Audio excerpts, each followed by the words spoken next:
necessarily reflect the views of the Nevis Broadcasting Company Limited or its advertisers.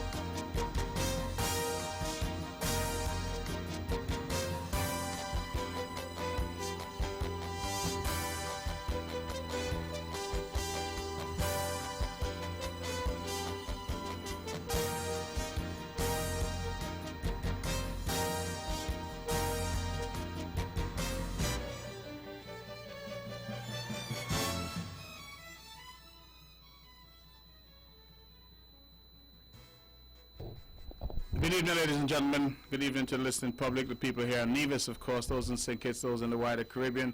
Good evening to all of our friends and family across the Caribbean Sea. We know we have good listenership in places like St. Martin, Statia, Saba, Anguilla, Montserrat.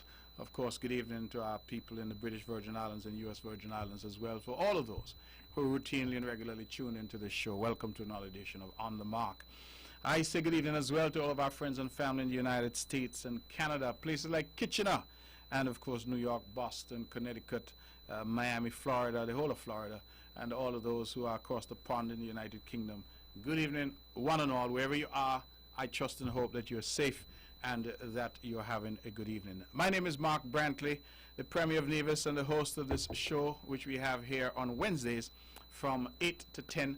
It is a unique talk show because it is 2 hours of talk radio uninterrupted by commercials, and we've been able to do that over the past now nearly 14 years courtesy of Daniel Brantley, a law firm here in the Federation, and they have sponsored this show from the very inception, and I want to thank them and thank all the callers who have kept the show a viable show all these years. It is still one of the most widely listened to shows, and for that we are grateful because clearly the show is made by you. You're the persons who call, you're the persons who make it possible, and so we thank you for that. There's quite a bit that's happening, and so let me get right to it. As I've indicated in days past, we are fighting the COVID-19 pandemic. That is something that all of us have been engaged with in the Caribbean. I'm very pleased this evening as I was coming here to get the brand new figures for Nevis. If you have pen and paper and you've been paying attention, that Nevis now, I think, is in an enviable position. We are cautiously optimistic, but I stress cautiously because we know anything can happen. But the statistics as of now, that is as of 8 p.m., based on what has been handed to me, we have 2 people now in quarantine in Nevis, just 2. We have 213 people have been released from quarantine thus far.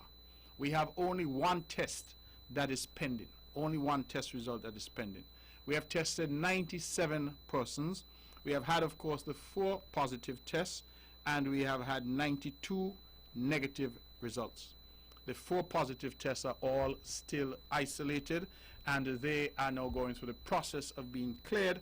We are hopeful that they will be in the category of recovered very, very shortly. The statistics keep changing daily because we keep testing, we keep sending off new samples, and of course as those results come back, we change. But just so the Nevisian public knows again, currently as of 8 o'clock this evening, we have only 2 persons now in quarantine on the island. We have released 213 persons from quarantine. We have 1 test result that is pending. We have tested 97 persons. Of those, 92 have been negative, and we still have 4 positive. The last positive test that we had was, I believe, on the 7th of April. And so today being the 29th, if my math is correct, we've gone now 3 weeks, 22 days, without there being any new confirmed cases. And we are grateful to that. To God be the glory. I think that the health professionals, our COVID-19 task force in Nevis headed by Dr. Judy Nisbet, the entire team who has been out there, our police officers, the people in the supermarkets and the pharmacies and the banks, all the people who are on the front line, the government workers, water department, NEVLEC, you name it. The people from Nevis Solid Waste who have been out there through thick and thin, ensuring that your garbage is collected, the island is kept clean. all of these people, we owe them a debt of gratitude. And we are where we are today because they have stepped up in a huge way and has done what they needed to do to benefit this island. This is truly a time when we have seen people saying that they will put their country ahead of themselves. And for that, we are truly, truly grateful. So thank you to all. Of course, as these numbers, we hope will continue to be stable. And as those 4 persons recover, we are hopeful we have no new cases and we can move very quickly to a period when we start to open up even more the island of Nevis to try and restart the economy and to get people back to work. And so we are trying our best. We are very grateful for this, but we ought not to take it for granted. Let me say it again. We ought not to take it for granted. And that is something that I keep stressing because we have seen the experience elsewhere where people became arrogant, they became cocky, they start to declare victory, and then this invisible enemy springs up again. We have seen one area in Japan where they thought that they had won the battle and only to have a new wave of infection. We have seen in other countries where they've said they've won the battle only to have a new wave of infection. And even St. Lucia, I believe, announced a few days ago that they were COVID-free because they know they had all their cases had recovered, only today now to have 2 new confirmed cases in St. Lucia. So I believe that the St. Lucia experience sends a very clear warning and signal to us all that we cannot start to jump up and rejoice. We must continue to do the things we have been doing, continue to practice the social distancing, continue to ensure that we stay at home, continue to ensure that we do all the things, washing our hands regularly with soap and water, using hand sanitizer where necessary. We continue to do all the things that we need to do. So, ladies and gentlemen, I think that we are in this together. Let us continue to pray. Let us thank our church leaders who have been praying for us and for the delivery of our island. I think that God has been good to us. And so let us continue to press on and to do the things that we're supposed to do in order to beat this COVID and to win this war that has been declared on us. It has come to us, but we have not shied away. We have led. We have sought to do the things we needed to do. We have taken difficult decisions. But I think, on balance, we have done what the persons put us here to do, which is to provide leadership in the most difficult of circumstances.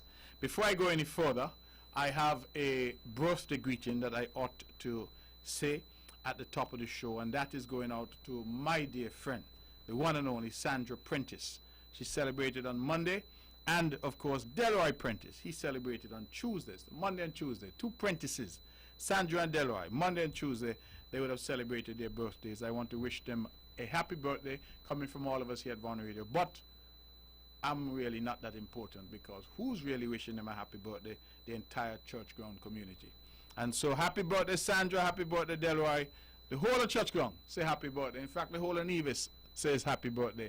And knowing Sandra, man, the whole of St. Kitts too says happy birthday. All of them up in Atlanta and thing, I know they say happy birthday as well. So I pray you all had a wonderful time. This is On the Mark. I'm your host, Mark Brantley, and as I said, we have a few things that we would like to put on the table, a few things for discussion. Number one, we, in our concessions package, as we continue our effort to promote greater food security on the island, taking on board the lesson that COVID-19 has taught us, that we need to do more to feed ourselves locally. Today I was advised that we have received a large shipment of fish pot wire. You would recall that we promised our local fishers that we would get a roll of fish pot wire for free, and then the second and subsequent rolls we will sell them at a 50% discount. The effort is for the near shore fishers to get some benefit from that.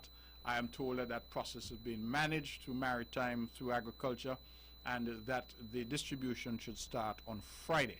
And they have the criteria there, so I am just very grateful. I would really want to thank the Deputy Premier, the Honorable Alexis Jeffers.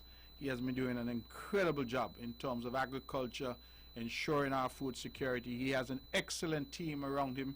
Huey Sargent, the Permanent Secretary, and of course young Randy Elliott, who's the Director of Agriculture, and they have a cast of people who really perform. And I want to commend all of them, and to say to Minister Jeffers, Deputy Premier, I know that the leadership you're providing on this issue is being noticed, because the people are saying that they want to ensure that they could eat. That is the most critical thing right now. And by putting food in the ground, by getting shade houses going, by doing all the things we're doing, providing all the relief for free water, free plowing, free labor, free seeds, free seedlings, free fertilizer, we are doing what is necessary. And now, fishermen, we made the announcement, and I did say that we would order wire because we didn't have enough. Well, I'm told a large shipment has come. And so Friday, the distribution should start to fishermen on the island, being able to access that first roll free, and the second and subsequent rolls at 50% discount, as we try to encourage them and incentivize them and to let them know that they are not alone and that we are trying to work with everyone to ensure that we have a safe Nevis, a Nevis that is fed, a Nevis where we can get all that we need to eat. And I keep saying, if for any reason that tropical shipping doesn't come, we have to ensure on the island of Nevis that we still can eat. And this is a golden opportunity for those of us who tend to prefer the imported stuff to focus on buying local and supporting our local farmers, our local fishers, our local butchers. So that is the period that we're looking at now, the lessons that we have learned, and I'm delighted to make that announcement tonight, that that commitment that we would have made is a commitment now that has been kept. And so thank you very much to the Honorable Alexis Jeffers and his team for all the hard work that they've been doing in that regard. Really, really commendable. And I think the fishermen should be the beneficiaries. And I'm hopeful that they'll take advantage of this opportunity that the government has provided to them. We are a government that cares. We are a government that has been trying to do the very best that we can in a very difficult circumstance and situation. And we have seen all around the world how different governments have tried to manage this COVID-19 pandemic. It is for the people ultimately to make a determination as to whether here in Nevis, your government managed it in a way that you appreciate, in a way that you would want them to have managed it. We understand that it has been difficult. We understand that people have been frustrated. We understand that some are unable to make ends meet and unable to do the basics in terms of even buying food. And I'll get to that, but these are some of the things that we have sought to put in place. The Social Security checks, I want to spend a moment to talk about that. But before I get to that, I should cough into my elbow, right? I don't know, I'm forgetting my... It was cough in your elbow or sneeze in your elbow? Both? Okay, I'm told you have to cough and sneeze in your elbow. My throat is a little dry. They say nowadays when you cough, people think it's COVID. And I hear the Prime Minister of St. Martin say, if your neighbor cough, you must run. Well, I can't run because I'm here doing the show. If I run, then we don't have any show. So let us try and stick with it and continue to see how we go. Couple of things that are going on. The federal government has taken a decision. I want to thank the Honorable Timothy Harris, Dr. Timothy Harris, our Prime Minister, and the team, particularly the Deputy Prime Minister, Sean Richards. He has been leading this particular initiative to bring home students from Jamaica. And I'm told that a plane comes in tomorrow with those students. Now, just so that people understand that for whatever reason, these students, some students were still there in Jamaica. The situation in Jamaica has grown steadily more difficult with more and more cases there. They now have over 300 plus cases, confirmed COVID cases there. And so our students had been making some indication that they wanted to come home. Some had held on because of the various universities not perhaps being as clear as they needed to be in terms of what would happen. But I'm told that most of them have now moved online in terms of their education. So they want to come home. The difficulty, of course, is they're now coming in from a hot spot. Just like London and China and those New York were hot spots, Jamaica is now a hot spot. And they're coming in from Jamaica tomorrow. And so we have been required to ensure that our quarantine facilities, government quarantine facilities, are in order. And I'm pleased tonight to advise that the students from Nevis who are coming home, that we have made adequate provision. That is the advice that I've had from the head of our COVID-19 task force on Nevis, that we have made adequate provision and that those students will be adequately accommodated for the period of their quarantine. I suspect that they may also be tested when they get here, because we want to ensure that there is no risk to our population from our citizens coming home. And so this special arrangement is being made because of the heightened sense in Jamaica that the COVID-19 there, the numbers have grown. And as a consequence, we are flying home our students. And again, I want to record my appreciation to the federal government for this initiative to bring them home. Now, of course, we have students elsewhere. And our initial position was and is that where students are and they're having difficulty, that they ought to reach out. Where we have missions and ambassadors, that they ought to reach out to those ambassadors there. They can certainly, the Nivision students can also reach out to HR here or to myself or to anybody in the government that you can reach if you're having difficulty. We recognize that not all students will be having difficulty. Let me say that again. We recognize that not all will be having difficulty, because let us remember that school, if there was no COVID, would have gone on until May, June. So many of them would have already paid for accommodation, have the necessary financing for food and all the things to take them to June. But we also recognize that some would have difficulty because they would be having perhaps part-time jobs, or in the case of those in Jamaica, the situation on the ground in Jamaica in terms of the increasing numbers of cases created some urgency to that situation. So we are looking, the original position was that where students are in need, we will seek to provide them with some financing in order to ensure that they're comfortable. I want to go on record to thank Dr. Everson Hull. I want to thank our ambassador to the OS. I want to thank Dr. Thelma Philip Brown, our ambassador to the United States. They have been very involved in an initiative in the U.S. where our members of the diaspora have contributed significant sums to ensure that students in the United States are provided with some stipend. And that is an initiative, I think, that not enough has been said about. And I would want to go on record tonight to congratulate our two ambassadors and, of course, the number of organizers of this particular event who have been very, very instrumental in ensuring that our students in the United States are okay. Our students in Taiwan, I check on them periodically, and again through our ambassador there, Ambassador Huggins, I know that our students in Taiwan are doing okay. Taiwan, of course, has been a success story in this COVID-19 global pandemic. They have really weathered the storm, and even as we were going through all the difficulties here, Taiwan had not really shut down. So students are still going to school, things are still ticking along there, and our students, they are okay. Our students in Cuba, they have been registering some difficulties. Again, I've been in regular contact with our ambassador there, Ambassador Verna Morris. We've had the conversations, and again, students who are having difficulties are asked to reach out to her. We, again, will do what we need to do, whether it is food supplies or whatever, to ensure that our students are taken care of.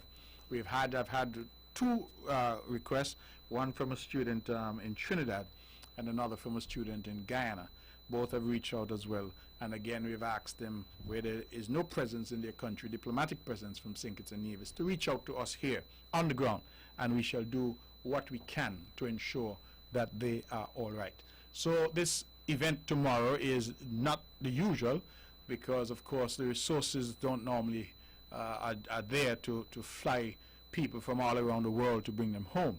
But I think the wisdom of the federal cabinet was that the students in Jamaica, because of the great risk to them there in terms of the growing number of cases, that they ought to be brought home. And so that rationale won the day, and the students are coming home tomorrow. And so for the families who have students coming home, we thank you. I know that a meeting with the parents and guardians was held here in Nevis today.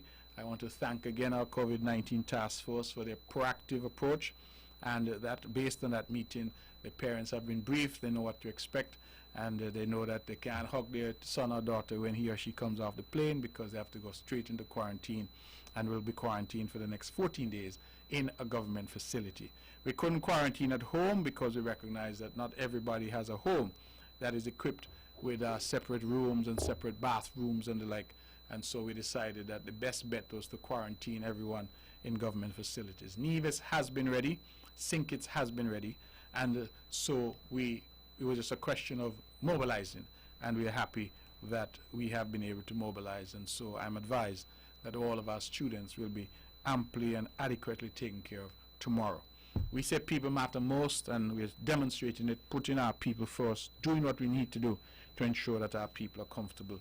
And I welcome our students home. I wish them a safe passage tomorrow, and we look forward certainly to welcoming them even from a distance and to tell them welcome home. And then we pray that in God's time, 14 days, we will be able to greet them properly.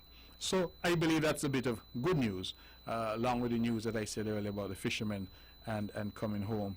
And the fishermen, I'm sorry, being able to get their fish pot wire that was promised, because the shipment has now arrived, and that will happen on Friday. So a few things, I believe, are coming together here, and I think quite importantly so. Dealing with the question of Social Security, I recognize that some people have been calling to say to me that the Social Security check has not arrived to them. And I am saying to them that if that is the case, the check has not arrived, it might be that their claim was disallowed because they did not qualify. And I wanted to take a moment tonight to talk about that, because we recognize that there were some political efforts to seek to politicize what was always intended to be part of the fiscal package, part of the stimulus, part of the relief that was made available to people. And I have said, and you've heard me say it a million times, I'm not going to resile from it yet, that this is not a time for party politics. We recognize an election is coming, and the election will come whenever it will come. Whenever it comes, we will deal with it. And people will vote for who they want to vote for. That is your right.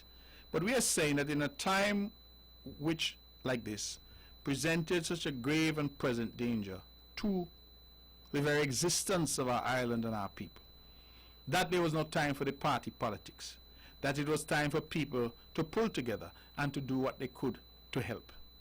This was a time, I've kept saying it over and over, that if the words of John Fitzgerald Kennedy mean anything, I could understand what they mean now. Ask not what your country can do for you, but what you can do for your country. This is a time for us to ask, what can we do for Little Nevis? What can we contribute? What sacrifice can we make? What solidarity can we show? And the other day I said it publicly, and I say it now again, because there have been some people who have stepped up. Big companies, Four Seasons Resort has decided to pay its workers March, April, May, 3 months full salary, even though they have no guests and no business.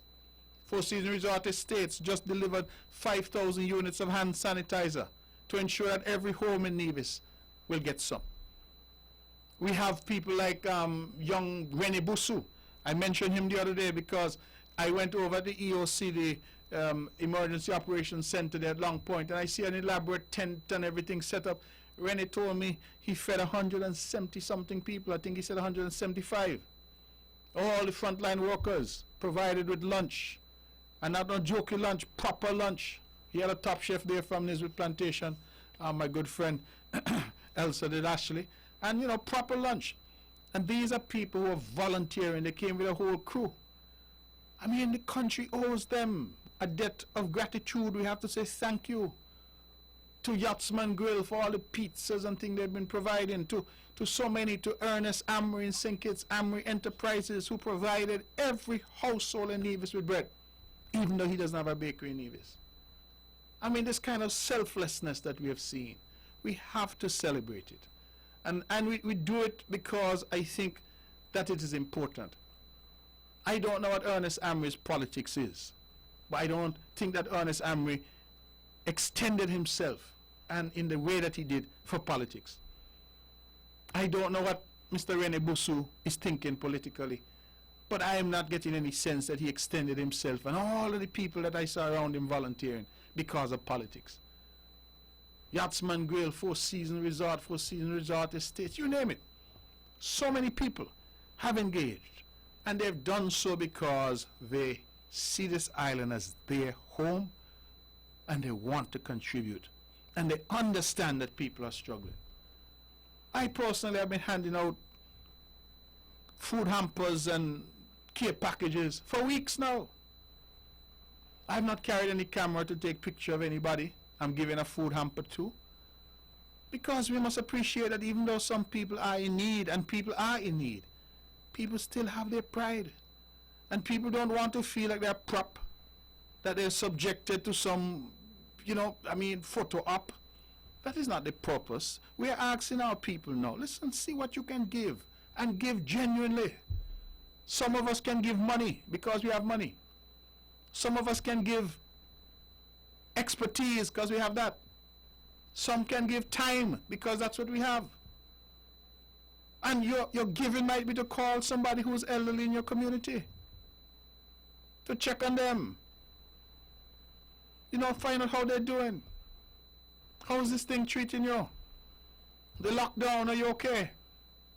Sometimes it is as simple as that. So it's not just about money, because some people looking at money, money, money, money. It's not just about that.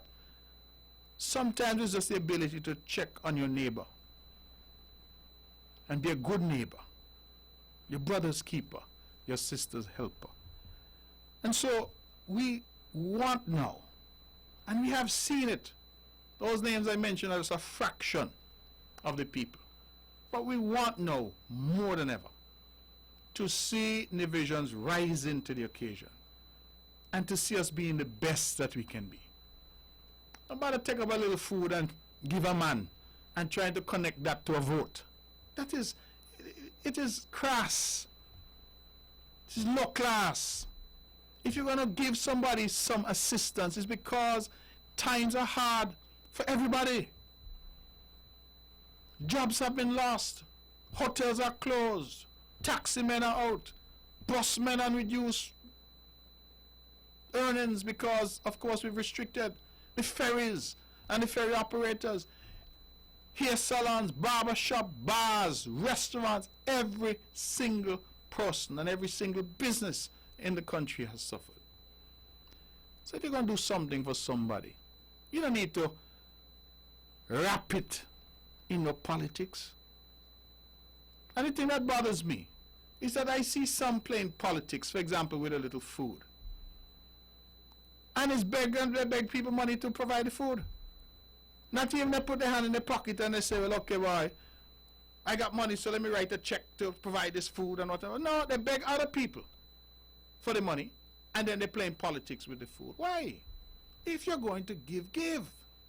And let this thing teach us that we have to be bigger than our petty selves. All of us have this pettiness in us. All of us can allow that to be what governs and what rules us. But I'm inviting the Nivision people to rise. Rise and help each other. Because this period here has taught us, it has taught us that only together we can get through this kind of dilemma. Only together. There's no other way. That is why I am proud that I and my party have taken a view that we're putting the party politics to one side. And we're focusing on leading the island through a crisis. And when, as we hope, that crisis is going to be over, and we hope it's over sooner rather than later, then we can get down to the politics. It is not that we don't have, I'm not going to hold it. Let me show the back of it. I got some pages and pages and pages of documents here. So when the time comes, we will see how barley grows. But it's not the time for barley growing. People want food to eat, and people want to know what's going to happen with them and their bills and their jobs. That is my job as the Premier of Nevis. And I am inviting others to come on board and to focus on how we can assist our people. And assist our people in a genuine way. Imagine you go and you beg people their money, and you try to wrap it in politics to say, I give you some little food, so vote for me. It is, come on. Come on, ladies and gentlemen, we can do better than that. We can do better than that.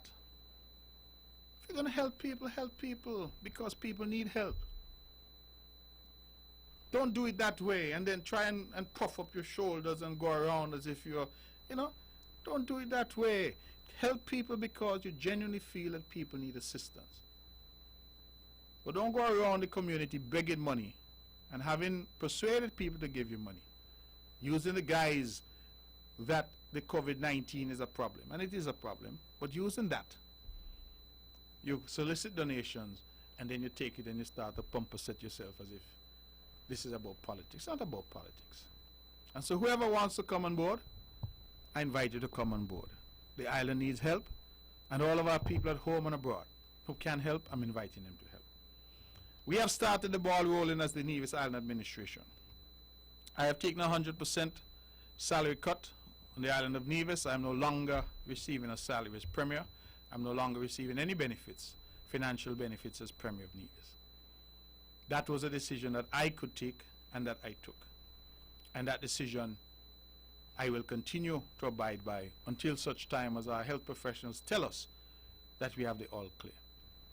My colleagues, all of whom are differently placed, different stages of their lives, some have young children, some have mortgages, and we understand people have their responsibilities.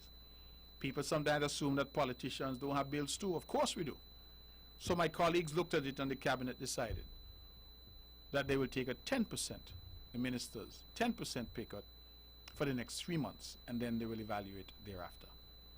I will tell you that that news has made the rounds. It has been a regional headline because people are saying they've never quite seen any government respond quite in that way. And I have said, because I've seen people trying to use it to attack other governments. I see in Anguilla, my good friend Victor Banks, people saying, oh, Victor should do likewise. In Antigua, oh, PM Brown, Gaston Brown should do likewise. And I say that is nonsense. Each island, each country, each territory has to determine for itself. Each leader and each cabinet must determine what they can do. And because Mark Brantley, Spencer Brand, Alexis Jeffers, Troy Liebert, Eric Evelyn, Hazel Brandy Williams decide that they're going to do something, doesn't mean that one size fits all. And we have to recognize that people do a lot of things with their income that they don't necessarily advertise. If I start to sit down here tonight to itemize all what I do when I get that little pay and all things that I fund, it would be a long night. But you don't go out. I mean, if you're helping families, as all of us do, medication, with food, with paying some bills here and there to whatever, all of us do it. You don't advertise that. So I myself know that I have a lot of obligations in the community. I tell people all the time that every penny I make as a politician goes back into my community. I sponsor everything. Everything. It goes back into my community.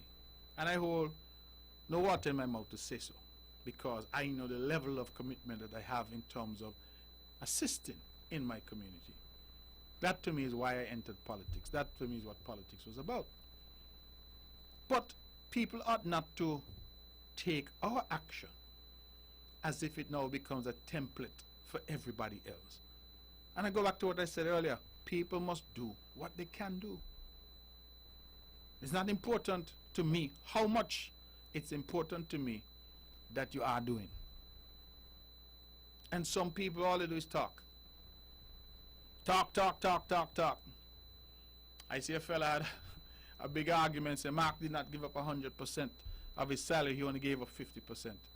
And I never knew English was so difficult to understand, because I made a statement as the Premier of Nevis, indicating as the Premier of Nevis what I had foregone and what the cabinet of the Nevis Island administration had come to by way of decision.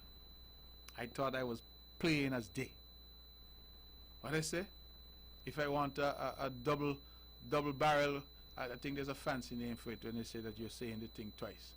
So they say when you reverse back, that is bad English. So when you say it was pellucid clear, that is also bad English. That means clear. Right? So they give somebody stone dead, bad English. Are they dead? Bad English. If you're dead, you're dead. So I was pellucid. And for those who have some difficulty understanding that, I was clear. If you want some further elaboration, I was pellucidly clear. So I couldn't understand the big hullabaloo about, oh, this is misleading and this is what. Oh, what is misleading? If people would only listen and understand for themselves what is being said. But we did it.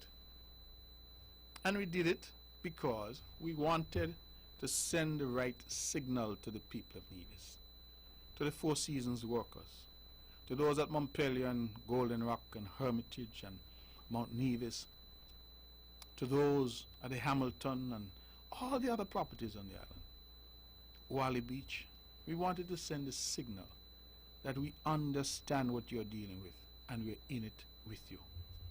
To the taxi drivers, to the small business owners, to the construction people, we are in it with you. And that was all that we were seeking to do, to provide the type of leadership that is not just about lip service, but about action.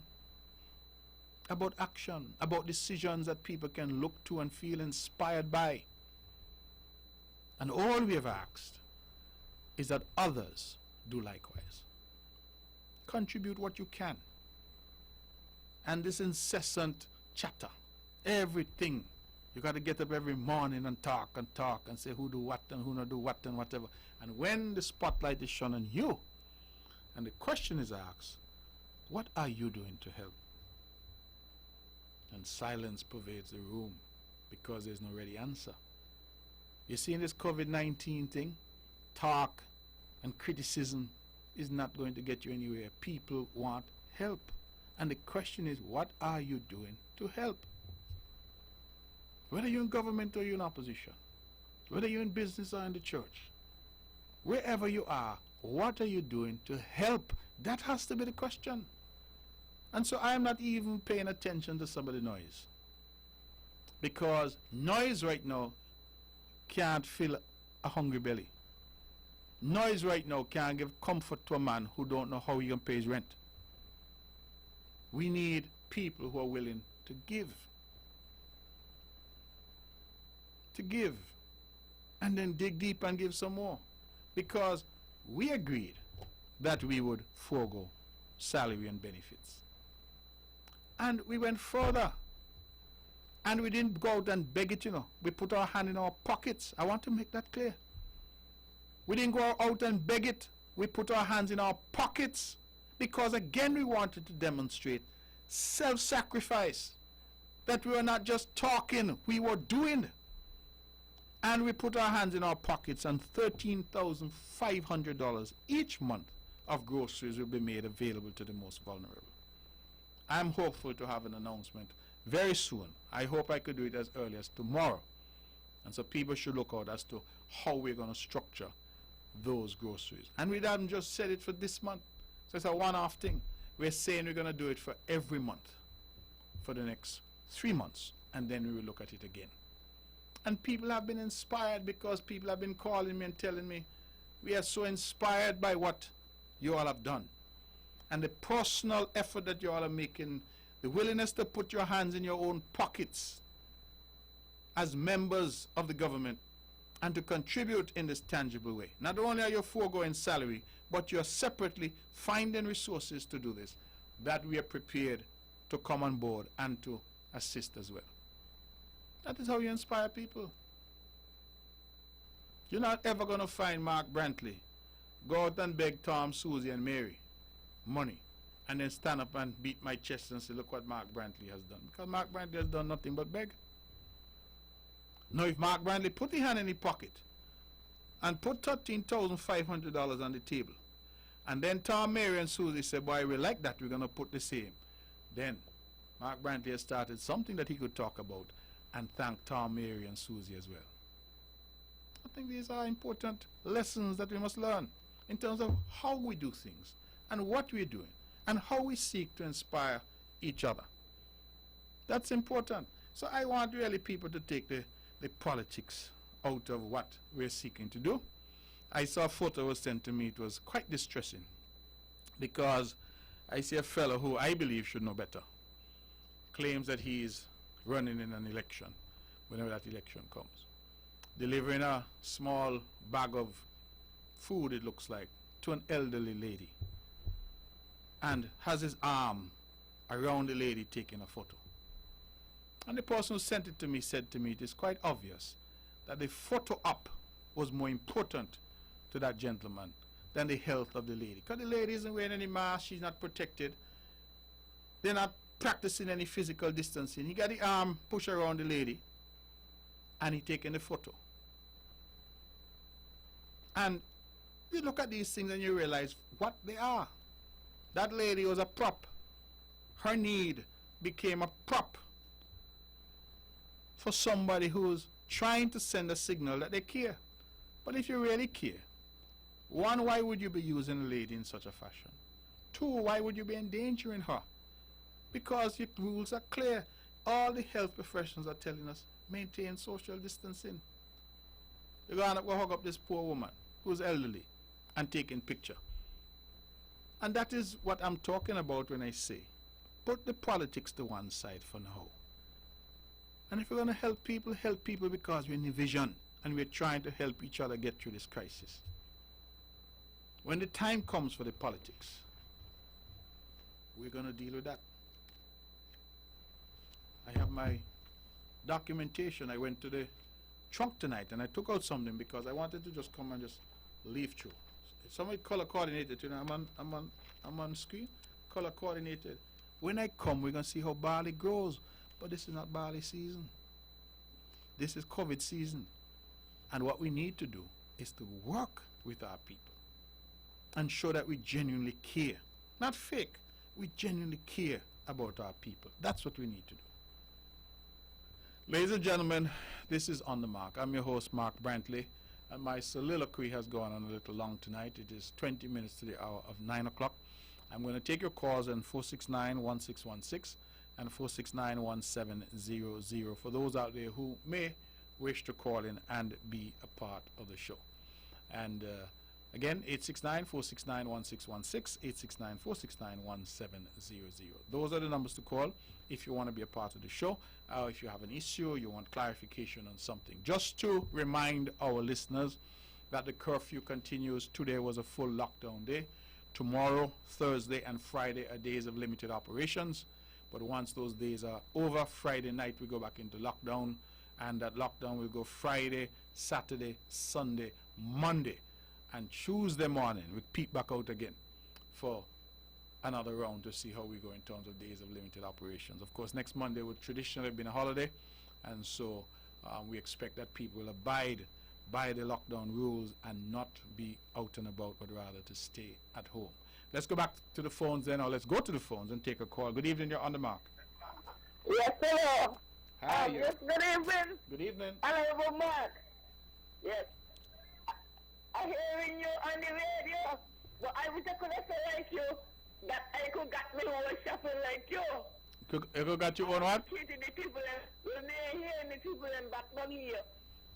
I said I could have said like you, but they hearing the people and back down here saying, oh, they're going to look after me. They said, I need us $6,000, but people don't see it yet.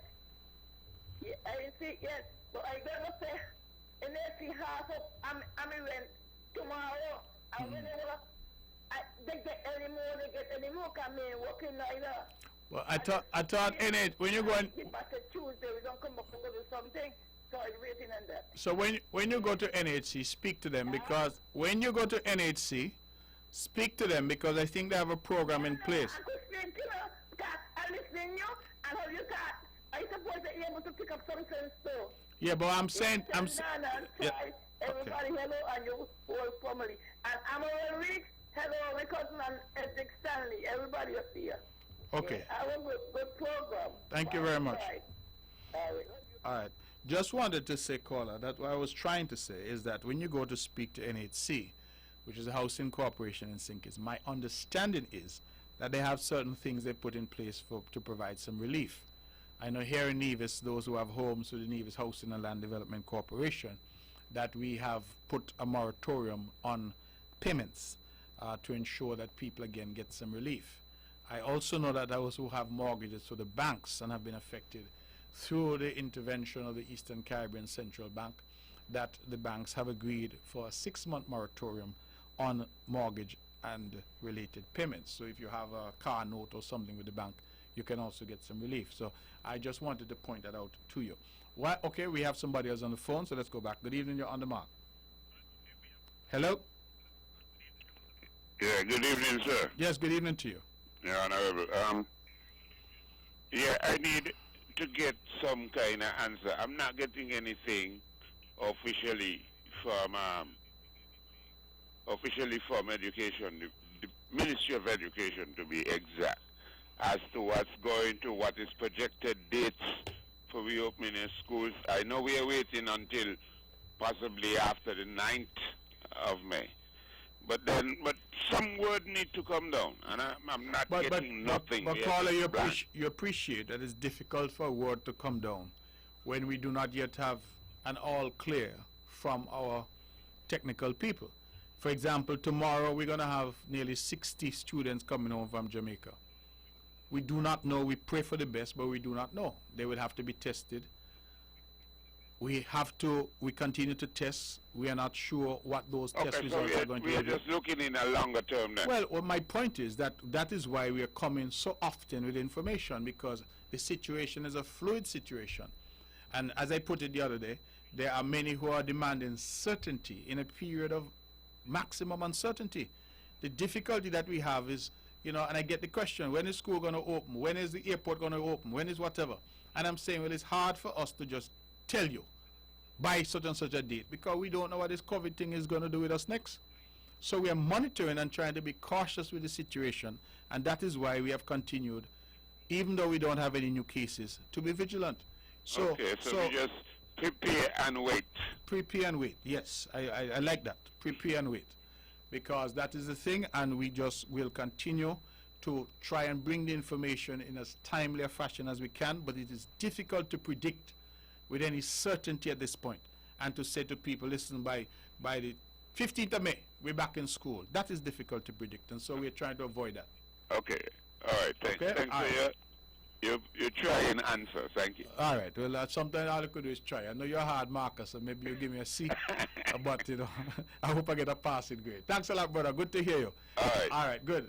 We have anybody else who's holding? Okay, not at this point. The numbers again to call, remember, 869-469-1616 and 869-469-1700. I should have thanked the Honorable Eric Evelyn, who hosted the show in my absence last week. I called him at short notice. Eric, I'm feeling a little tired. Could you fill in for me?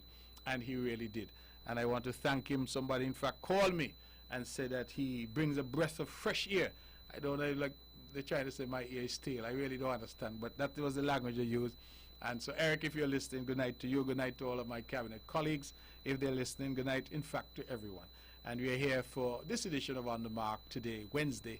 And we are 45, 50 minutes in, so we have an hour and 10 minutes. We're going to take some more calls. Good afternoon. Good evening. You're on the mark. Hello. Yes, you're on the mark. Hey, Mr. Mark. Hello. Yes. Mr. Brantley. Yes. So when you say, well, then you're going to start up the blue machine, the big blue machine when the time comes, right? When the blue machine ready, I mean, just this COVID thing I need to get past. All right, then. I appreciate that. I like the part there. Just a little light moment. Yeah. You start the big blue machine when the time comes for that. Yes. Right now is not the time. Exactly. I understand that. So, peace. What good? All right, brother. Thank you. Good. We're on the phone again. Okay, so I stick with the phones. Good evening. You're on the mark. Good evening, Mr. Premier. Good evening to you. Wonderful to hear you. How are you? And I hear giving God thanks. Okay, great. Great to be alive. The COVID like old people. Yeah, but you're not old. You're not old. Got to lie low. You're not old, so you're okay. You got to lie low and leave the younger ones them go up. All right. Push them up front. How is it? How you doing? All is well? Yeah, man. As long as you got God, all is well, Okay, good. All is well with God. Now, does Mr. Daly live in Nevis? Who? Dr. Daly. Well, I really don't know. I assume he does. I haven't seen him in a while. Because I asked him the other day if he listened to the briefings they have daily. Because he comes down and he asks questions that are answered during the briefing. So I had to ask him, because he was asking questions there about the education and the school and so. I had to call him and say, all those questions were answered. Now, you heard you say, did you say that the people who work at Four Seasons will be getting their salary? Yes. March, April, and May. When was it announced? Oh, that was announced way back. That was announced in March, as soon as this thing started. I've never heard him say that. Well. Just pure gloom and doom. And he is forgetting that just the other day, Four Seasons was closed and just reopened. The factory opened in November last year. Yes. So they only had November, December, January, February. By March, it shut down again.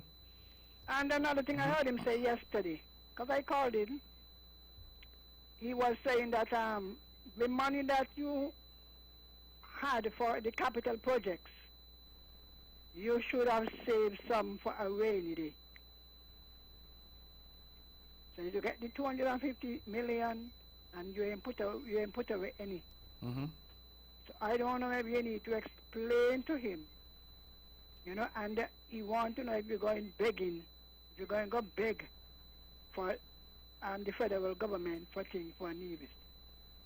Well, what I want to know, and they must say clearly, if they get in, if they win, put it that way, because all things are possible, will they expect anything from the federal government?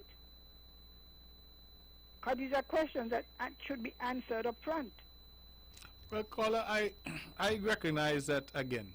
I have shied away lately from the politics because I think that. I know, but you see, if you have people out there miseducating, because that is a case of miseducating, education. People outside listening, some of them don't understand that Nevis just come through and trying to catch itself, and they find themselves back in the same situation.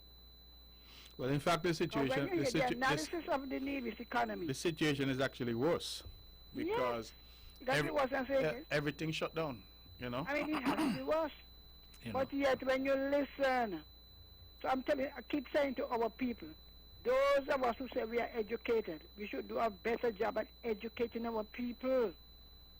Forget the politics and give proper education. You know? Okay. I wanted to know because this is the first time I heard so I said, well, I wonder if he knows. Because all I hear how people up here so hungry and things so bad and please tell people try 311. Yes, 311. Up to today, I keep saying it. Rather than sitting at home waiting for somebody to come and drop something, if you call 311 and express your need or your concern, it can be addressed. So rather than doing nothing and then you're complaining, I have nothing to eat also, call 311. That's the same number for St. Kitts and Nevis, isn't that so? Yes, that's the same number. You're absolutely absolutely maybe you need to keep telling people. All right. Well, good. Thank you very much for your call. Okay. And caller, I'm resisting the temptation to go down the road because as the caller before you reminded, the Big Blue Machine is ready. Everything is ready. We're just waiting on the Prime Minister to say the word. And when he said the word and your mark gets it, go. We're ready to go. We primed up. You see, I've been gymming and all at home, trying to work out and get fit and doing sit-ups and push-ups and all kinds of things I'm doing now. Because when I get on the track, it's going to be hell to pay the price. Barley going to grow. And I'm telling you, barley going to grow sometime on stone because it's going to be a difficult situation. Right now, what you have happening, the NRP is in full campaign mode. The CCM has opted to be in leadership mode to provide the necessary support and comfort to our people at this difficult time. That is really all that is going on. But the call is correct because people come time to time would reach out and say, well, they heard so. And I always tell people, remember, you also heard that Ivor Walters School was infected with cockroaches. Remember that. And that to me is always something that I draw attention to because it shows the extent that people would go to mislead other people. And then sometimes you get caught. So, as you say, it is common knowledge that the Four Seasons has agreed to pay workers for 3 months, March, April, and May. And we will have to see what happens thereafter, but that is common knowledge. So I don't understand why there will be a debate about those matters because these things are well known. Is the economy in difficulty? Absolutely. I'm not going to sit down here and pretend. Economies everywhere are in difficulty because all around the world, I look at the great United States, I say people can't even get their unemployment because the system clog up. I have a relative who spoke to me, said she called over 600 times. And when she called, they take her so far and then she get cut off. She called back 600 times to try to get her unemployment benefits. And the answer is that the biggest, most powerful superpower in the world, the system crashed because the demand is so much. Millions of people out of work. This is a crisis that is being felt everywhere. Little Nevis is no exception. And none of us has a magic wand that we can just wave and it goes away. So we understand that we are in a difficult situation. The question is, what do the people now need? They need noise, or they need leadership that is steady, calm, and is prepared to take action for their benefit. That's ultimately what we come down to. And that is why I believe I'm here at this time to do what I'm doing. And I will not depart from that. So caller, I will resist the temptation because I don't want to get into my encyclopedia yet. But the time will come. Let's go back to the phones. Good evening, you're on the mark. Hello? Hi. You're on the mark. Okay. Good evening, Mr. Bradley. Good evening to you. Now, I had a particular situation the other day, and well, yesterday, as a matter of fact, and it needs talking about. Actually, I ran into a lady, a non-national lady, and she was having some issues because she told me that she heard that the checks were being, disbursed and all that for Social Security, and she checked her account and was concerned that she wasn't seeing anything for her. So obviously she's my friend, so I got thinking right away. Just so lucky that somebody who could have helped was right in the area, and so I asked for her assistance, and she did. So you were able to find an official who is in the system and could assist? Yeah, and Okay. a matter of fact, it was like a godsend. She just popped right there. Okay. So now, in asking a few questions about how she registered and how she got registered, who she registered with, Social Security, Labor, or she said to the official that she was registered by some person up at Valumat. Oh. Up at Valumat. And so I was thinking, okay, I wonder if, Labor had an office, maybe up in the Nevlik office, or, borrowed some space. And then she said, no, NRP registered her to get her benefits and all that. And she called a particular name. She mentioned, I don't know if I could mention, but Daly. So I guess all of them was involved in the registration, whatever they were trying to do. And so the lady was inquiring if there is a legitimate form already prepared for her at Labor or even Social Security. It turns out there was none. So she was duped, These people that went about taking it upon themselves, wanting to score political points, it appears, and went ahead inviting non-nationals, some who are working and some who are not, who have contributed to Social Security, some who did. Even young persons apparently in the communities, people who work and contributed to Social Security, and some people didn't even work a day in their life and contribute nothing to Social Security. They went and registered them anyway. So now there is this big concern throughout the communities that they're not getting anything, they're not getting any checks.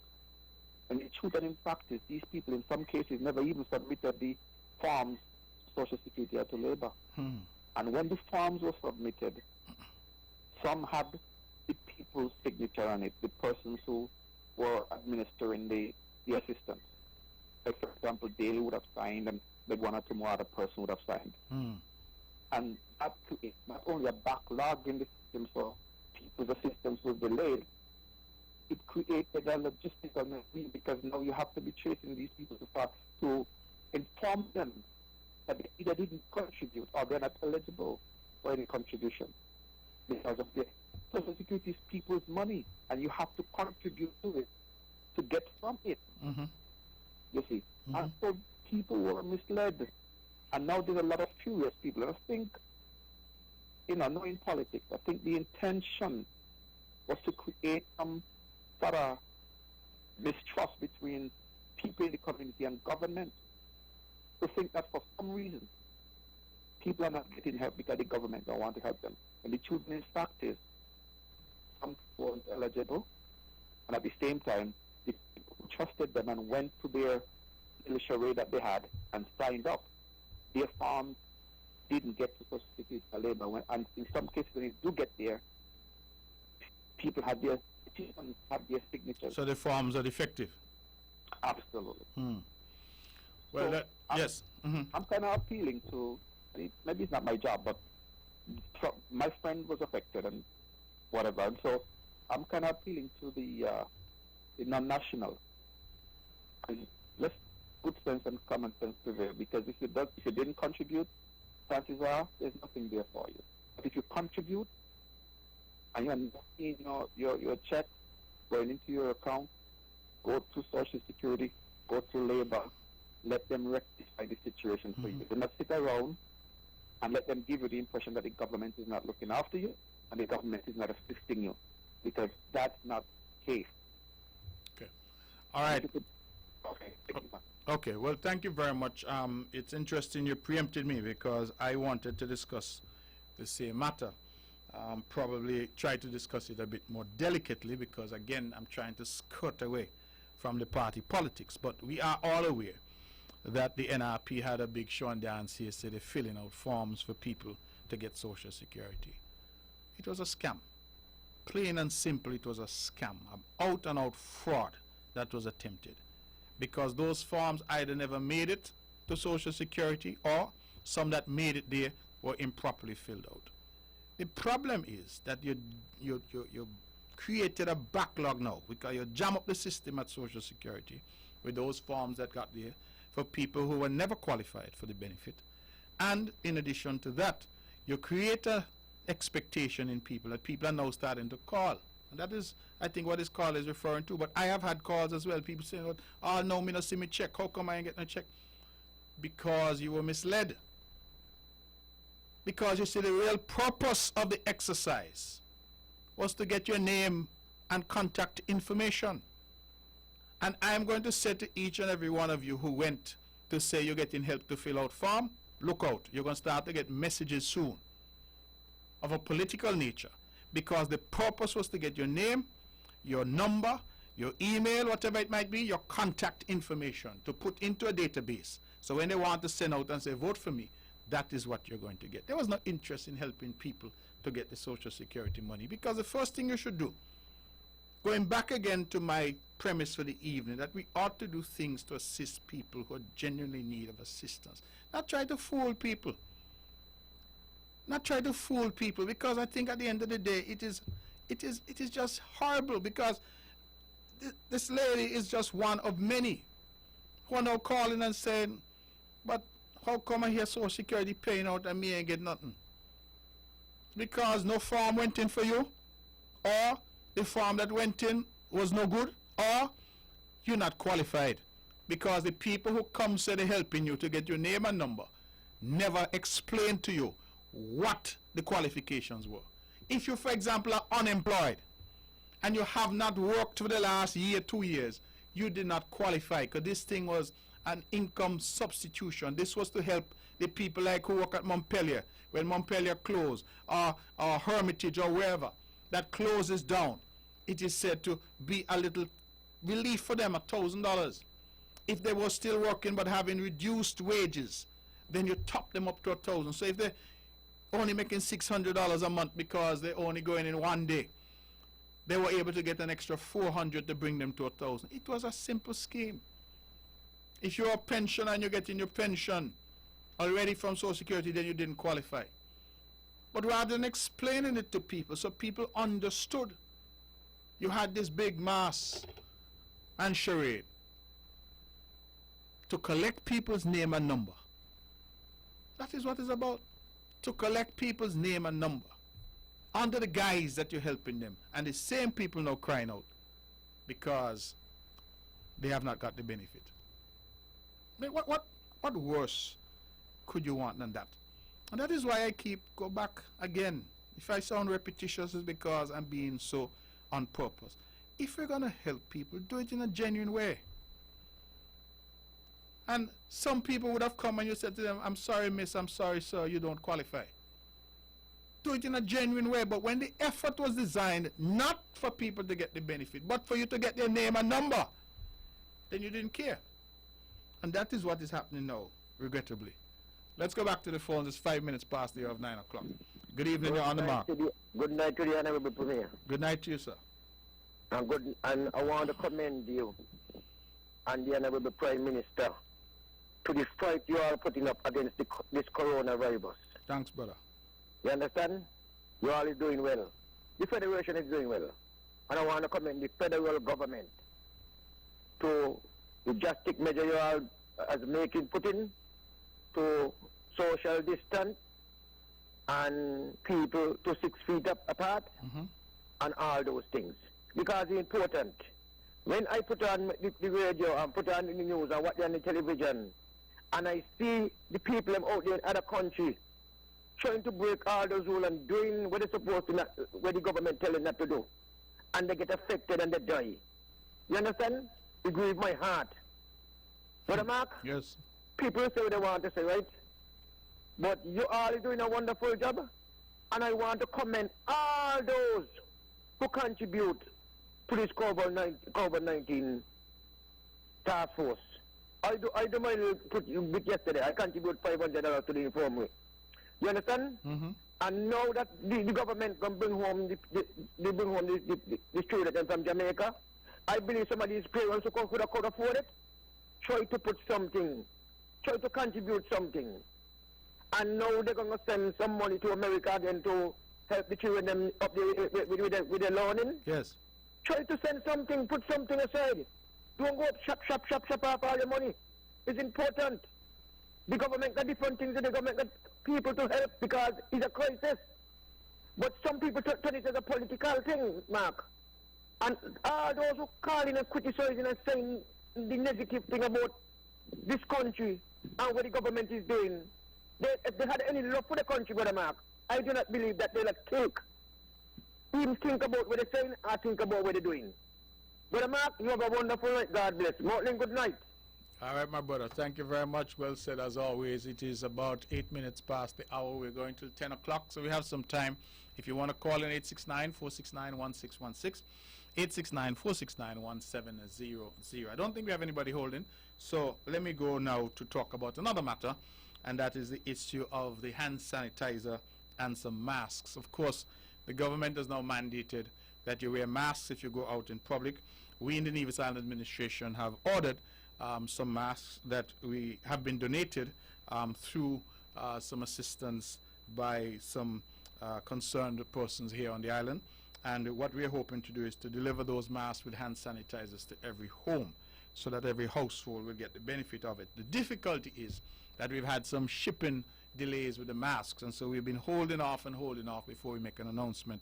So once I get that sorted, I will be able to make an announcement and to be able to make those available to every household. The same way we went around with the bread, we're coming around with the hand sanitizers and masks. So please, we ask you please to be patient.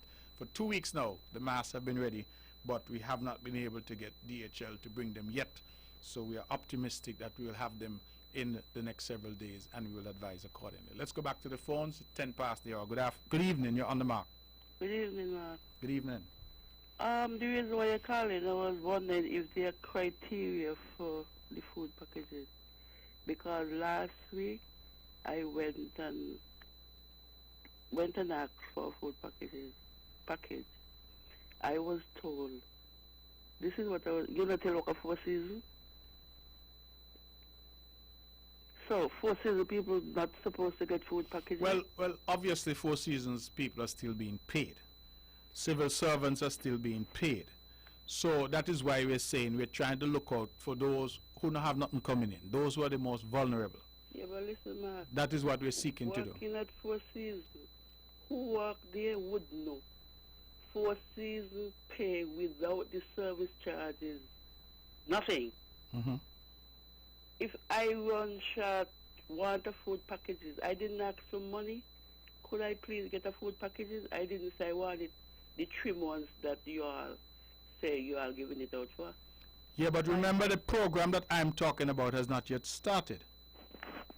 So the food packages that are now being handed out are either being handed out by personal individuals, like I have been doing, and I know the Honorable Eric Evelyn and the Honorable Alexis Jeffers have also been doing, or they are administered through social services for the ordinary programs that they have. And this 13,500 a month that we've announced, that has not yet started. I said tonight that the money is available, but we have now to make an announcement as to what the criteria is going to be. But I go back to the point you raised, and it is an ongoing dilemma, and I hear you loud and clear, but the idea of assistance was really geared primarily to those people who have suffered the most. Everybody has suffered. I was just about to say that. Because when you're done, when the money that you get while you're working for, you go in, you pay your bill, you pay your mortgage, nothing is there. Nothing left. You go and ask for a little food to feed your family. And the first thing that you're not still working for season? Well, that response was inappropriate, and I don't know who gave you that response, but that is not the way you should respond to people. But I'm simply saying that for those who are still getting an income, those who still have a salary, compare yourself to somebody who, say, work at Montpelier Hotel. Montpelier shut down now for the past couple of months. Their income is zero. Compared to the Mount Nevis person, shut down, their income is zero. So while your income may be less than it normally is, you're still getting an income. That is why, for example, Social Security said that they had civil servants, public servants who were applying, Four Seasons people who were applying for the $1,000, and they were denied because they were still getting paid. TDC was still paying their people. I think a couple of the companies, I think Shiverton's Construction was still making some payments. So we're saying to our people, everybody is suffering and everybody is in this together. But the assistance that is being provided is for the most vulnerable, the people who not got nothing at all. Those are the people that you need to help first. Oh, well, I'm glad you just say everybody is suffering.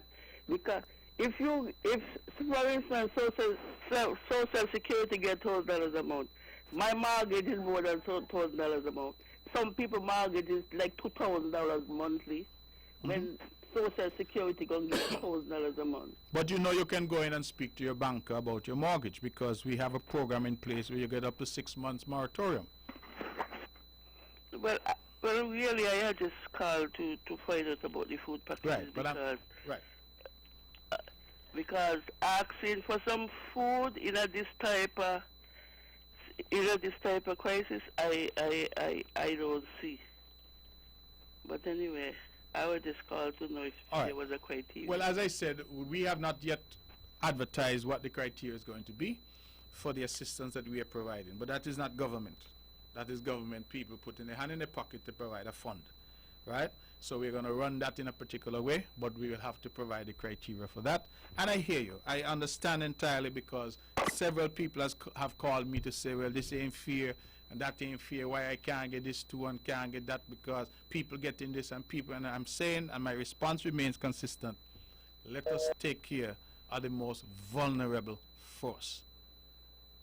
If you're getting your salary from government because you work in the civil service, the public service, then think about somebody who not get nothing at all.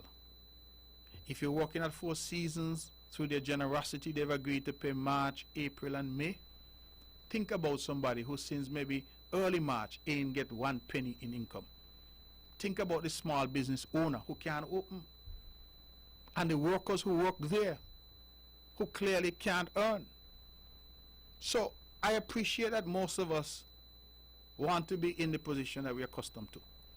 So normally I make this and I pay my bills and I got this left and I go and I do whatever. And I understand that. But everybody now has to consider that the circumstances have changed for all of us.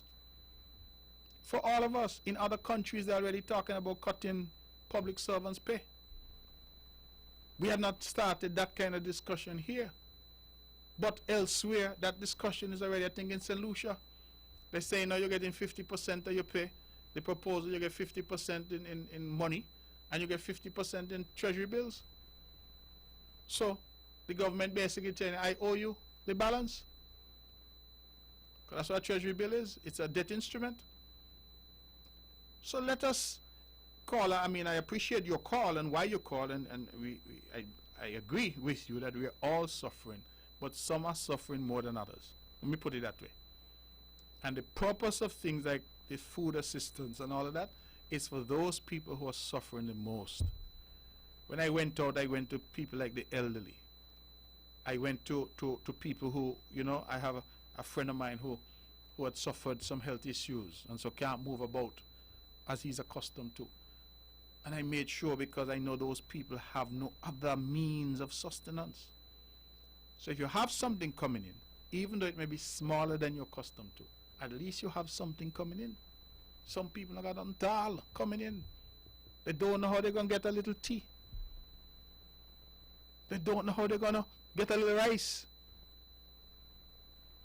So let us, even in our own suffering, consider others who are still suffering more than we are. Because those people are who we have to have the safety net to ensure that they are all right. And so I heard your caller mention mortgage and thing, but again, mortgage relief has been put in place. The banks have agreed to up to 6 months. Speak to your banker. If you have a house through Land and Housing, we've agreed to waive. Speak to Land and Housing. There's relief out there that is provided to give people a little ease. So if you're not making the money that you used to, have a word with your banker and say, hey, can I benefit for even 3 months from not paying my mortgage? And then that money now you could use for food. That is how we're going to have to start to think differently about what we do. So that is where we are. But in terms of the criteria for the money provided by personally by ministers and to put in that fund, we will announce those shortly. I think we're working in the final details, and so we should have that in short order. Let's go back to the phones. Good evening, you're on the mark. Good night, Premier. Yes, good night. I want to somewhat, go along with the caller just a while ago. One of the problems that we have in Nevis is that people are a little too hostile. We don't display customer service. I mean, the lady said that she didn't ask, they didn't work 4 seasons. Well, I think we all agree that that is wrong, and that people shouldn't be asking people that kind of question.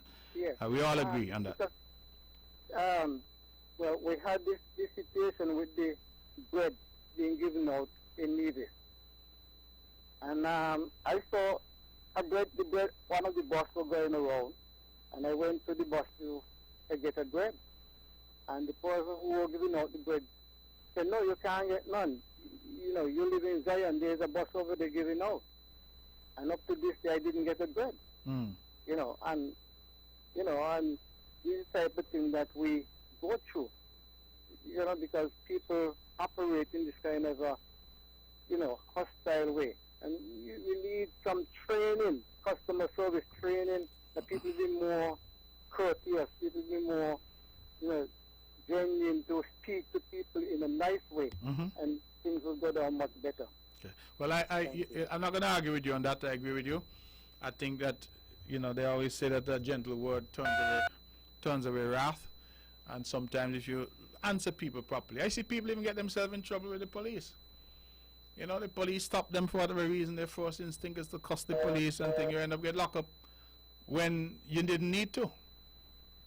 So sometimes being gentle with people, trying to answer questions, but we understand too that we're all human beings, and sometimes you get frustrated because maybe you're overwhelmed and you answer in a particular way. But that's no excuse. We need to continue to do the best that we can and to treat people in a proper way as human beings, because the news that you have for somebody may not be good. You may well be telling some person you don't qualify for the food hamper, you don't qualify for the social security benefit, and so they may not want to hear what you're telling them because it's not the news that they want. They want to hear, yes, they can get it.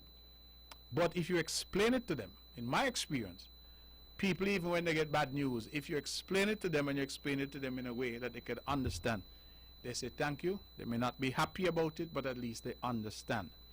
And I think that that is what I too would join with the caller in saying, that nobody should be answered or responded to in that way. It really should be a situation where you respond to people gently and respectfully, particularly when they come into contact with our public servants. People can be overwhelmed, yes, but always remember we have to be professional. And so I certainly don't condone that, but I was seeking to amplify and explain what we're doing in terms of some of the safety nets that are being provided is really to capture my own mantra is, my own ethos, and what I'm saying is that in this COVID-19 pandemic, we have to ensure that no family in Nevis goes hungry. No family in Nevis goes hungry. That is what we have to ensure. And this is going to require sacrifice from a lot of people. It's going to require us demonstrating the necessary leadership, not just the government, but the community as well. So we're in this together. And earlier o'clock I made a speech and I said that together we shall overcome. But we have to think about each other as well. We can't expect that my life should go back to normal or be as normal as possible. My neighbor out there, they're hungry. That he business. No. So we have to think about each other. And that is why I talk about our brother's keeper and our sister's helper. Let's go back to the phones. Good evening, you're on the mark. Hi, Mark. Hi, good evening, brother. How are you? Hi, yeah. I'm doing great, and how are you doing? I'm fine, thank you. Go ahead. Yes, Mark, I'm a bit disturbed when you mentioned somebody giving out, I think maybe a basket and hugging an elderly person and taking picture. I mean, why somebody would want to do something like that at this time? Well, my only conclusion is they want a picture to put on Facebook and to show people and say, look at me, I'm giving something to an elderly lady. My point is that if you feel the elderly lady is in need, then do what you're doing. I've been handing out things for the past several weeks. I have not taken any photo with anybody. As a matter of fact, when I go, I maintain the social distance. I put the stuff there by the door, you know what I mean? I know I went to one household and the gentleman said he wanted to give me a hug. I tell him, no, I'm very sorry, I'll come back after this thing and we can hug up as much as possible, but not today. And so the idea of taking pictures with people is, to my mind, using the people as a prop for politics. And then to see that the lady is not wearing any mask, the lady is not wearing any protective thing, and you're there with your arm around her. So if you had something, remember the elderly are the most vulnerable. You pass it on to the poor lady. You know, these are the things that I think that we really should frown on. And that is when people are doing things and they're not genuine. They're doing it for the wrong reasons. I mean, and as you mentioned, the lady had no protection, no protecting gear. I mean, and people consider themselves who's supposed to be leaders, who's supposed to be responsible, are so irresponsible. Well, but anyhow, I will leave that because unfortunately there are many people in the Federation, not only in Nevis, but in St. Kitts. They have the politics as their main agenda. It is not about safety, security, and health. Nothing they are interested in. But I will leave that. I don't really want to deal much with that, to be honest. Right now, my interest is that imagine somebody wanting to kill themselves. Mm-hmm. That was the plan. And when they realize someone up in the tree dropped a banana skin, they are the one who want to kill themselves. They dropped a banana skin and they realize somebody approached the banana skin to eat the banana skin. So they realize that there's somebody in this world who is worse than them. Mm-hmm. Right? And this is what we have to consider, what is taking place in the world. Imagine in St. Vincent and the Grenadine, the government is paying $75 per week. $75 a week. Mm-hmm. In Dominica, the government has paid a dime. There are many, and as you mentioned, which is officially correct. I don't want to even get into the really distressing experiencing what the people are going through in America, which is supposed to be the powerhouse in the world. There are millions just a few Saturdays ago, and that Saturday alone, over 700,000 people lost their jobs. Wow. That's in the United States. In the United States. And this thing is not serious to some people. What is serious to some people is politics and election. That is not important to me. What is important to me, Mark, are the suffering what people are going through today, which has nothing to do with the government of St. Kitts and Nevis. The hotels in St. Kitts and Nevis are closed. Mm-hmm. It's not only the hotel in St. Kitts and Nevis alone. The hotels throughout the world, because all airports are locked down, and tourism is the main revenue earner for just about, I sure, all of the economies in the world. And especially in the Caribbean, we depend especially based on America, England and Canada, but America firstly. Mm-hmm.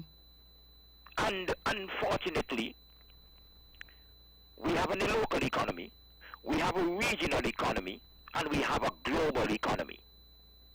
So the situation taking place in St. Kitts and Nevis and the recovering of the economy and going forward in St. Kitts and Nevis will depend in a big way in reference to what takes place in the global economy. Absolutely. Because if we open our doors Mm-hmm. and people start to rush here to get a sick, that again is another problem. And that is why when you just mentioned to the gentleman who called in terms of the school, we can't say 2 weeks from now what exactly will happen in the Federation. Mm-hmm. We can't say 2 months from now exactly. We have to deal with the science. We have to deal with today the safety, the security, and the health of our country. That is fundamental. There are things in this world that is important. Mm-hmm. There are things in this world that are equally important. And there are things in this world that are most important. And what is most important is the health of an individual. If you got wealth and you don't have no health, you will have to take the wealth to pay for the health. And the wealth maybe someday will run out. Mm-hmm. So I really, to be honest, Mark, my heart continue to go out to the people, especially in the Federation, because I know, yes, there are many people around the world who are even experiencing worse than a lot, than what many of the citizens here are experiencing. But these are our people, our brothers, our sisters, our former co-workers, our present co-workers, neighbors, former schoolmates, I mean, you name it. And whether you know somebody or you don't know them, whether you're something to them or you ain't something to them, you, any right-thinking person, should want the best for somebody. And right now, human being, every single citizen in this country, especially who are in economic pain, are who is important to me and who I want the best. And I asking for there are people who have it and can give. Mm-hmm. And I encourage them to give.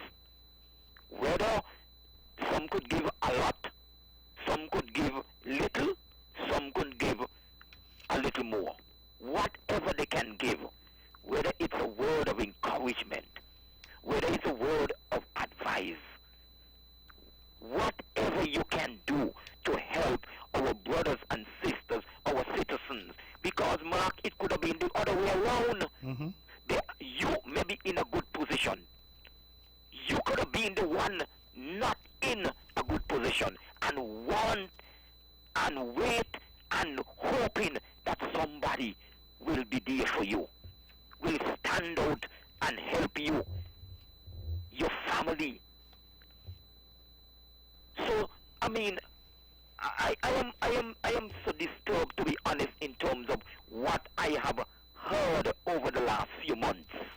But as I said, and you have said it rightfully, we are going to deal with that situation, the politics. I have so much to say in reference to the politics, and when I start to ask questions, when I start to deal with the issues, I don't think people will have even quarter of the answers.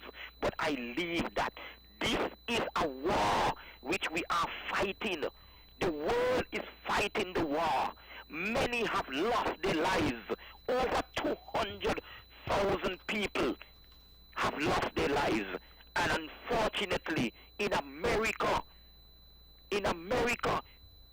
alone, I'm telling you, is more than the quarter of that. Right? So we have to continue to fight the battle. We have to continue to do what we can do. We got to continue to help who we can help. We got to continue to advise who we can advise. And to make sure that whatever you do is in the best interest of the individual, the best interest of their families, the best interest of the communities, and the best interest of our country. So my interest, as I said, as I leave you, that I want the Lord to continue to look out on our nation. He has done very well. Only 15 so far have been affected. Around 6 recovery. And we have to say, to God be the glory. Absolutely. Great things he has done. He is slow, but he's definitely sure. And he will not let his people suffer. And we put this nation in his hands. And as I ask him to bless you, to continue to bless your program, to continue to bless the station, and by extension, the nation and the people in the Federation of St. Kitts and Nevis. I will leave it there for now, Mark. Thank you. God bless you as well. Let's go back to the phones. Good evening. You're on the mark. Good evening, Mr. Premier. Good evening, good evening, good evening. How you doing, man? I am doing pretty good, and how are you? I'm well, you know. Thank you very much for hosting the show last week. Really appreciated it, and I'm back here this week, and things are going well so far. Yeah, well, it was certainly my pleasure hosting last week, and I think it was a lovely show. Yes, ma'am. And of course, tonight has been a great show as well. You continue to do a great job. Thank you. And of course, Mr. Premier, I cannot say enough in terms of your leadership and the way you have led in this crisis, in this pandemic, and irrespective of what is being said out there, when the history books are written about St. Kitts and Nevis and the way we would have weathered the storm in this crisis, the history books will record that we had fantastic, steady leadership at both the Nevis level and at the federal level. I don't think the history books is going to record all the garbage that is being said out there, all the negative stuff. I think the history books will record how steady the leadership was. And I don't think anybody can doubt that. Because right now I believe St. Kitts and Nevis is leading the whole Caribbean. And I think we are leading the world when it comes to leadership in this pandemic. And anybody who wants to say otherwise, well, I guess it's for other reasons. But I think every right-thinking citizen of St. Kitts and Nevis, every right-thinking resident, and all who are following the news in the Federation, throughout the region and throughout the world, would say that we have been doing a great job, and especially where the leadership is concerned. You are leading, and you're leading well. Continue to do that. Continue to ignore the garbage. That is what I call it every week, pure garbage. I just wanted to clear up a few things where social services is concerned. Sure. Because, I want to commend my staff once again for being there at work every day when you start a lockdown and doing what I would say is an outstanding job. I know that there was a caller who would have called in this evening with a comment that she particularly didn't like, and I am not calling to cover up anything. I just want to say, and I know that you said as well that they may be overwhelmed, and of course, the employees there at social services have been overwhelmed for the past weeks. But we have been trying our utmost to respond to all the persons who make a request, Honorable Premier. I have to say, though, that normally when persons call social services, you may not get a positive response right away, because a lot of the times, most of the times, we have to do our checks and balances, because this pandemic is really supposed to be bringing out the best in a lot of us. But as you would have rightly said some time back, and which all of us knows, this pandemic is also bringing out the absolute worst in some people, unfortunately, because it shouldn't. It really should be bringing out the best in all of us, right? And so what we are trying to do, we know that whatever we do, irrespective of what the situation is, irrespective of what the circumstances are that we're in, people sometimes will try to get around the system and will try to cheat the system. So if you call social services today and you said, well, you want a food voucher, you may not get it the same time. You may get it a couple days after, because we have to do our checks and balances. And I just wanted to make that absolutely clear. You may not get a response right away in terms of getting something right away, but eventually we try to assist most of all of the persons who call. I did mention last week, and I did mention it when I was in the House, that there was a particular day or a couple of days when we were really inundated with calls. And I will insist that this was done maliciously. A message was sent out, and I think it was maliciously done to deliberately inundate social services with call, and then put the blame on social services. Say, well, you all got all these calls from all these people, and you all didn't respond. It was so bad when that malicious message went out that social services got numerous calls from St. Kitts, because the message went to St. Kitts as well. So when the persons called and social services answered in Nevis, they were surprised, because they didn't realize that they were actually getting a message to call a number in Nevis. Some of them apparently even asked if they should catch the boat and come over for a voucher. You know, so that is how bad it was when that malicious, deceptive message went out to say, well, if you're laid off, if you're a single mother, if you're an elderly, everybody could get a bag of groceries from Hosford's with $10,000, which was absolutely false and absolutely rubbish. Now, I would also like to say as well that here in Nevis, we have this tendency a lot of, just trying to look at each other and say, well, if one person gets, I should get as well. We have been realizing that sometimes when persons come to social services and they get a food voucher, as soon as they leave the office, they broadcast it all over. I just get a food voucher, so go and get. And so sometimes persons, when they hear that, even though they may not want one, they will say, well, if that person could get one, I could get one as well. And that is a challenge that we have been having. As soon as somebody gets a food voucher, they go into town and they say, well, I just got a food voucher from social service. Go up there and get yours. So we are trying our utmost to help. But as you rightly said, we are trying to help the most vulnerable, because as a lot of people have been affected. Practically everybody is affected. But we do not have the resources for everyone on the island to get. And everyone on the island does not need a food voucher. But as I said, people have this tendency, as soon as they get it, they tell all of their friends, I got a food voucher, go and get yours. So I just want to ask our people, try to get away from that tendency. You get your food voucher, you go and get your food package, and then the whole world doesn't have to know that you got a food voucher. We are really trying our utmost to help everyone, and we want people to cooperate as well. And as I said, people do get upset if they come at 10 o'clock and they can't get a voucher at the same time. Sometimes it cannot happen. And so we're asking people to please have a little patience. We're trying our utmost to process everyone and to help everyone who comes.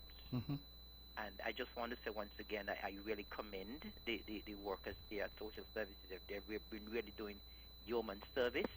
But I'm also asking members of the general public to please have some patience, work with us, and as I said, we will try as much as possible to work with you. Okay. Okay? All right. Thank you very much. Well, thank you. That is Minister Eric Evelyn, who's been doing a fantastic job in terms of that social safety net that we keep talking about, and ensuring that the most vulnerable among us are the ones that we take care of first. And I want to emphasize that, because I think that is our duty as government, to ensure that the most vulnerable are taken care of first.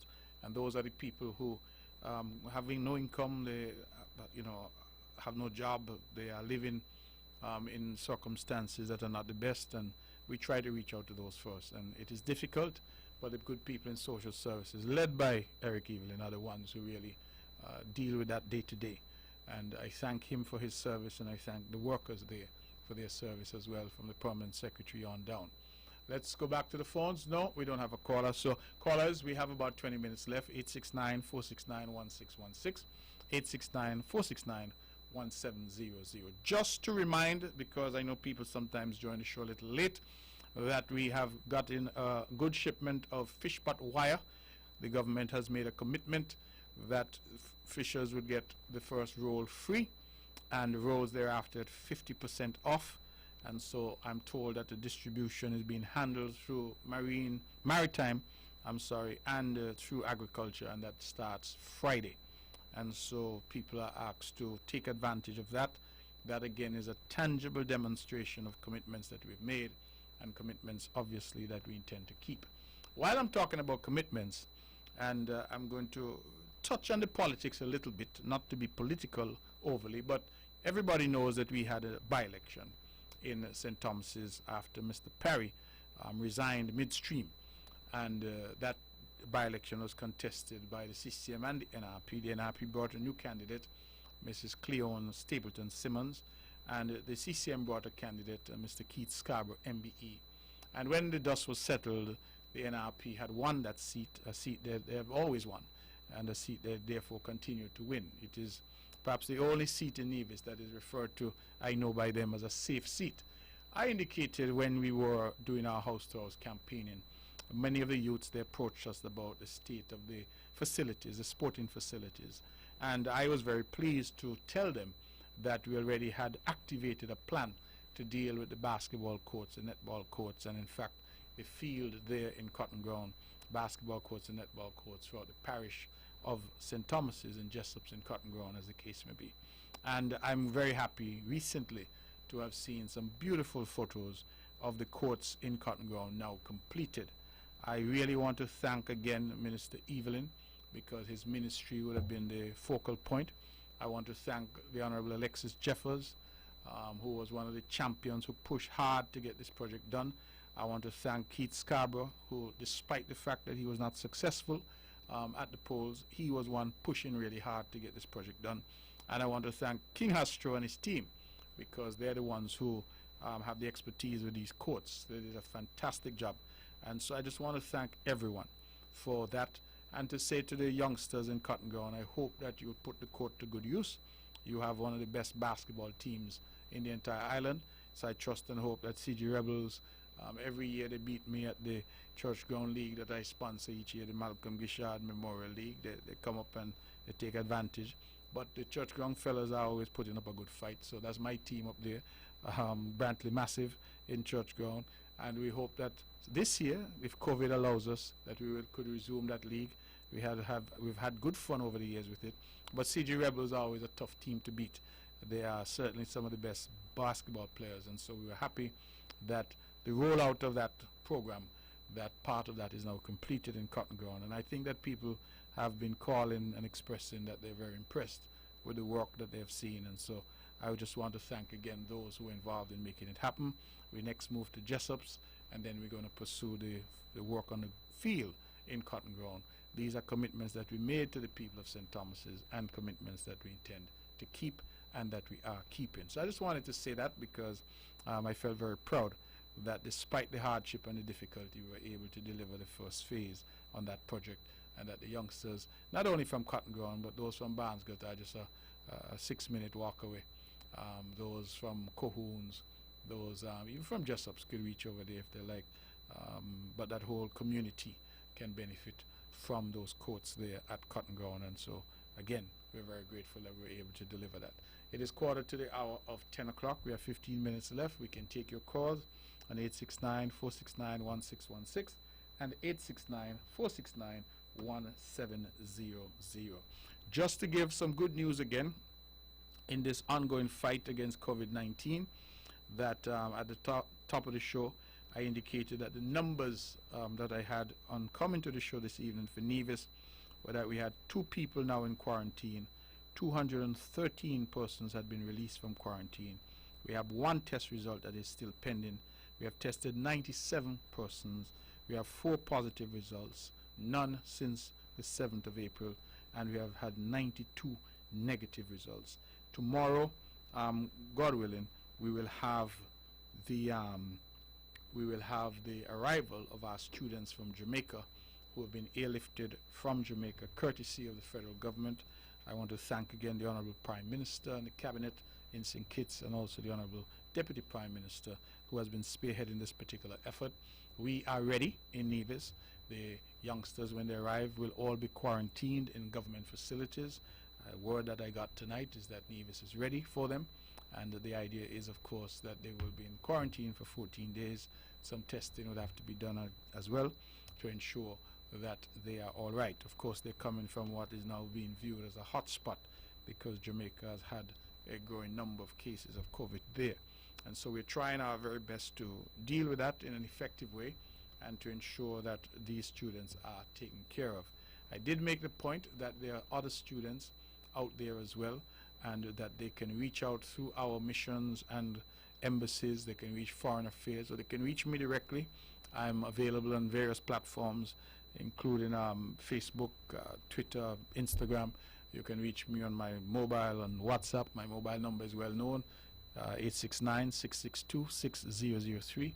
You can email me, any of those platforms that are available to you, to get in touch if you require assistance, because we recognize that not everybody is in the same position, and that those who require some assistance can reach out, and we will seek to do what we can to assist them as well. So they can stay where they are, but be assisted. So, for example, those who are having maybe some financial constraints, we can try to assist. It is not a free-for-all. That's why we're saying it's on people who really need it that we will be able to try and assist. In addition, I want to again commend our ambassadors, Dr. Everson Hull, a dear friend from right here in the metropolis of Bath Village. He, Dr. Thelma Philip Brown, our ambassador to the U.S., both have been very, very involved in assisting students in the United States, and there's been a program there that has been happening, and I would want to commend all who have organized and participated in that program to assist our students who are in the U.S. and find themselves in some difficulty. Many of them had part-time jobs, etc., that they used to support themselves, and obviously everything has been shut down. So again, I want to commend all who have been so intricately involved in what we've been doing. Again, the Social Security checks, some people have not received. It is turning out that some people have been deceived in terms of those who have tried to suggest to them that they are taking their names for forms to be filled out, and either didn't hand in those forms or didn't fill them out correctly, or that the people did not qualify. Social Security has indicated that not everybody who applied was qualified, and that, for example, those who continue to receive an income, say you're working at Four Seasons or TDC or the government, that you would not qualify. If you're getting a pension, you would not qualify. And then if you were unemployed, then you would not qualify, because this was designed to be a substitute for people who had lost income as a consequence of the closure. It was extended to the small business community as well. So if you were self-employed, you could also benefit from the Social Security. Checks started going out last week, Monday, and I'm told, I haven't seen the final figures yet, but I do know that quite a substantial number of people on Nevis would have already benefited. So some people are saying they didn't benefit or they whatever. I'm asking those who have a concern to check with Social Security or check with the Labor Department. It is possible again that you were the subject of people who, in my view, were unscrupulous. That is regrettable, but as I think the Honorable Eric Evelyn pointed out, this COVID has brought out the best in most of us. It has also brought out the worst in a few of us, and that I think is unfortunate, but I ask our people to be patient and to double check and triple check as necessary to see where their situation is at. The caller called in earlier to indicate that one non-national had approached him to say that they had gone through this process and filled out the forms and they had had no response. And then we are finding out that no form was ever submitted for them. And as I said, we have discovered that these political parties were using the process to get people's names and numbers so they could put them into a database and then start to flood their phone with texts and WhatsApp message for voting and political reasons. That was the exercise was designed to do, to build a database for politics, not to genuinely help people. And that I think is regrettable. It is deeply regrettable. But now some people are saying they have not got the benefit, and naturally they are concerned. And so we are asking people to come in again and do the forms properly through the Labor Department or at Social Security, and there you will have an explanation as to whether or not you are eligible, because the idea was not that everybody would get $1,000. So people who are told that, again for politics and political parties posturing, it ended up now being a situation where those same people feel like they were duped, that they were given fraudulent and misleading information and now cannot get the benefit. And I think that is the worst thing one could do to somebody in this kind of environment where people are genuinely in need and genuinely looking forward to getting a benefit, only to find out that they were misled, and that those who were engaged in this business and this activity were not really trying to help them at all, but trying to engage in politics, photo ops and grandstanding. That's not what we need right now. We need people who are genuinely interested in helping each other. That's what we ought to be looking for. And so I continue to invite people out there of goodwill to help each other. Money, food, clothes, of kind word, your time, whatever it may be. Help each other. That is what we have to seek to do. And if it is you're out there and you're trying to do things purely in the name of politics, I think that people are going to see it for what it is and deal with it accordingly. And so there's no need. When the time comes, the political parties will share their ideas and the people will vote. And I'm hopeful when that time comes, the people will vote, all three, for the Concerned Citizens Movement. But we're not there yet. And when we get there, we will deal with the politics as and when that time arises. The time might be short, I don't know. That's a matter for the Prime Minister. But whenever he's ready, I'm ready. Whenever he's ready, CCM is ready. And it's as simple as that. So there's no need for a lot of the pumper setting and a lot of the, cataflam that you're hearing now. No need for that. There'll be time for that. Now is about people. Their safety, getting food in their bellies. Now it's about our people, keeping our people safe, making sure that what we're seeing on our television screens in New York and Italy and places like that, that it doesn't happen here. And that has been my solemn pledge to the people of Nevis, that I will provide calm, sober, sensible leadership. Calm, sober, sensible leadership. I have come often. I've even now introduced a new Sunday program from 4 until 5:30 right here in Vaughan. Why? Because I recognize people had a lot of questions. Despite you say it 10 times, 20 times, people still had questions. And so we designed yet another program to get our people answers, to put their minds at ease. I've come here on Wednesdays, same objective, not engaging in the usual politics. This is a political show, but seeking instead to give the necessary comfort, guidance, and leadership that the country requires at this difficult time, that our island requires at this difficult time. And I want to thank each and every member of the Cabinet for their role in that and the support that they've provided to me and to the people of Nevis. Let me go back to the phones. We have 5 minutes left. Good evening. You're on the mark. Hi, Mark. I just want to say quickly, because you mentioned something just a while ago which is very important, and that is in reference to leadership. And America, which is supposed to be the world powerhouse, unfortunately at this time, America is asked pressing for leadership. And this is why the world is suffering, because when you're supposed to get leadership from the #1 nation in the world, there is none. A man who is about 74 behaving like he's 4 years. And that is really seriously unfortunate. And there's something called time and timing. And it is unfortunate that at this time, there is no leadership in America. And you know, the last thing we have like this corona was in 1918. That's about 102 years ago. And the majority of the people in the Federation were not around. And this is why we are fighting this war, and we have to fight it together. The people who are trying to take the corona and try to get politics out of it, I will leave you with this mark. It will not work. It will not work for them. It will not help them. When the people of this country are ready, they will do what is in the best interest of this country. And what is in the best interest of this country is definitely not the opposition at this time. Okay, you take him out. Okay, well, thank you very much for that. Thank you for your contribution.